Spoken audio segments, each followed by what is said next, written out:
Memorise करने के लिए दो चीजें इंपॉर्टेंट है। पहला तो कि आप ध्यान से पढ़े, जब पढ़ रहे हैं तब उस चीज पे पूरा ध्यान रखें। तो अगर मान लीजिए 5 मिनट पढ़ा और फिर 5 मिनट ध्यान भटक गया तो वो चीजें याद रख पाना मुश्किल होगा। और दूसरी चीज होती है बार बार रिवाइज करना। लाइक यूपीएससी में इवन हजार पेजेस की किताबें होती हैं, उनको भी हमको 15 बार 20 बार पढ़ना पड़ता है। तो वो बार बार जब आप रिवाइज करते हैं तो अपने आप में आपकी मेमोरी इंप्रूव होती जाती है और आप उन चीजों को पिक करके और याद रखने लगते हैं।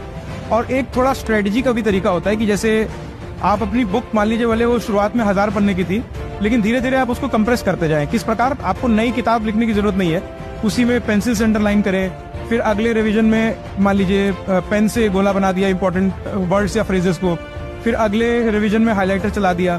तो इस तरह से आपकी जो बुक होती है वो कंसाइज होती जाती है। हर सब्सिक्वेंट रिवीजन के साथ आपको और कम कंटेंट पढ़ना पड़ता है। और उसके बाद क्या होता है कि आपका दिमाग एक ही शब्द से पूरा सेंटेंस याद रखने लगता है। तो ये कुछ तरीके होते हैं आपको अपनी मेमोरी इंप्रूव